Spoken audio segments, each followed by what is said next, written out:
नमस्कार।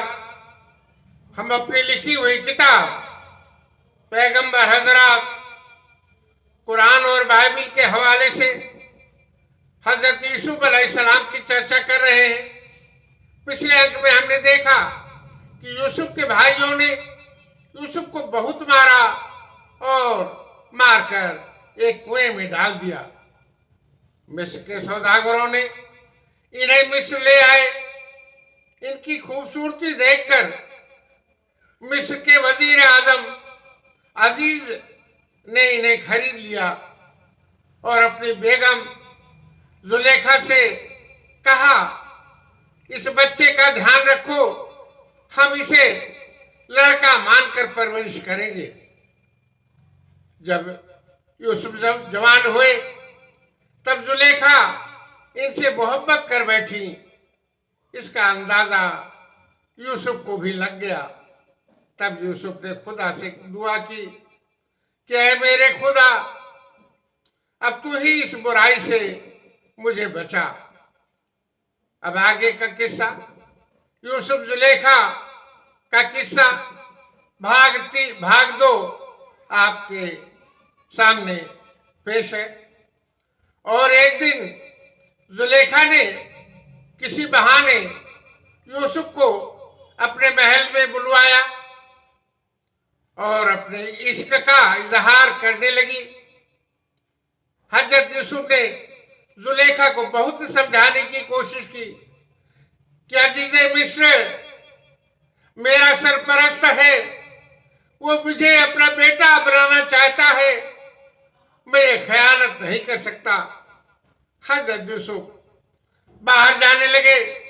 तभी जुलेखा ने दौड़कर पीछे से कमीज पकड़ लिया।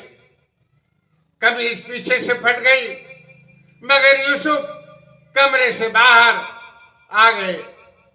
बाहर निकलते ही देखा कि अजीज़े मिस्र बाहर खड़ा है। पीछे पीछे जुलेखा भी बाहर आई तो अजीज़े मिस्र को देखकर दंग रह गई।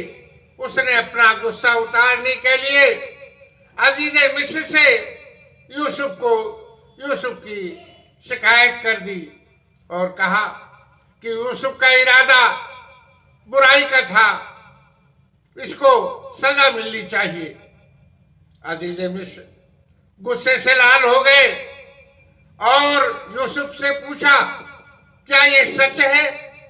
यूसुफ ने सिर्फ और सिर्फ इतना कहा कि मैं बेगुनाह हूं, खुदा इसका गवाह है। फिर क्या हजरत जिब्राइल एक बच्चे की शक्ल में आए और कहा कि वजीर आजम आप तो अक्लमंद है, देखिए तो जरा, अगर कमीज सामने से फटी है तो जुलेखा सच्ची है और यूसुफ गुनहगार है, और अगर कमीज पीछे से फटी है तो यूसुफ सच्चा है और जुलेखा गुनहगार है। कमीज पीछे से फटी थी, इसलिए जुलेखा पर गुनाह जाहिर हुआ। बहुत कोशिश हुई, मगर ये बात हवास में इस तरह फैलती ही गई और इधर जुलेखा का इश्क बढ़ा तो बढ़ता ही गया। और एक दिन जुलेखा ने अपने महल में शहर की तमाम औरतों और खासकर हुक्काम की बेटियों को दावत पर बुलाया और इस मौके पर किसी बहाने हजरत यूसुफ अलैहिस्सलाम को भी बुलवाया। हजरत यूसुफ की खूबसूरती देखकर सब औरतें अपना होश और हवा गंवा बैठी और सब ने कहा, इतनी खूबसूरती एक इंसान में कहाँ हो सकती है? ये इंसान नहीं है, ये फरिश्ता है। सभी औरतों ने यूसुफ से कहा कि वह जुलेखा की बात मान ले और जुलेखा को नाउम्मीद न करे, मगर यूसुफ ने किसी की बात न सुनी।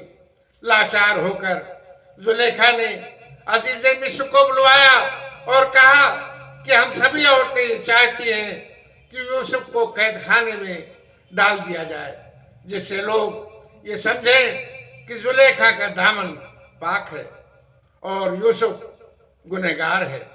इस तरह हजरत यूसुफ महल से कैद खाने में पहुंच गए। अब हजरत यूसुफ अलैहिस्सलाम यहाँ पूरी तरह से महफूज थे और यहाँ बहुत सुकून में थे। हजरत यूसुफ एक लंबे अरसे तक कैद खाने में रहे। कैद खाने के कैदी यूसुफ की सोहबत से बहुत खुश थे।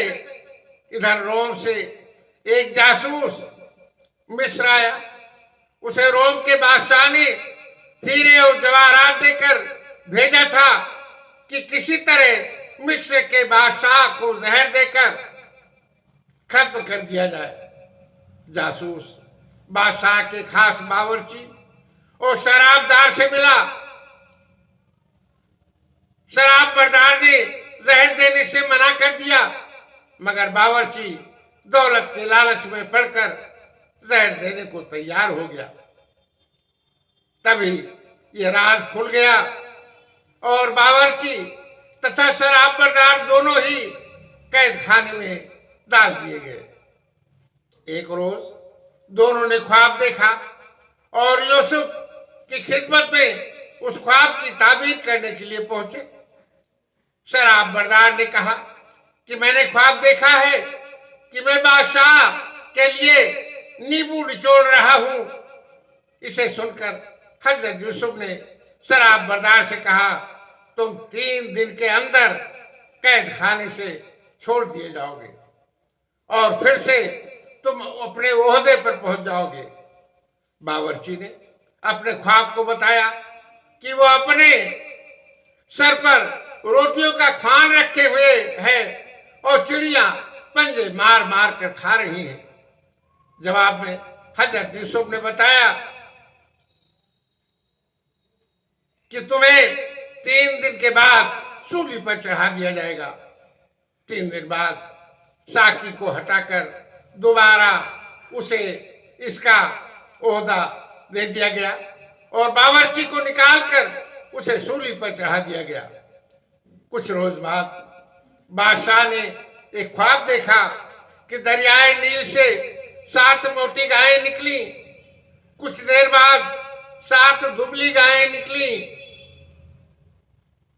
दुबली गायों ने मोटी गायों को खा लिया। इसी तरह 7 सूखी गेहूं की बालियां 7 हरी भरी बालियों के ऊपर लिपट गई और उन हरी बालियों को भी खुश्क बना दिया।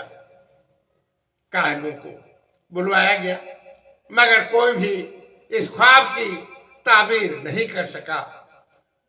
मगर कोई भी इस ख्वाब की ताबीर नहीं कर सका। आज के अंक में बस इतना ही। अब आगे का किस्सा अगले अंक में। आप हमें इजाजत दीजिए। शुक्रिया। जय हिंद।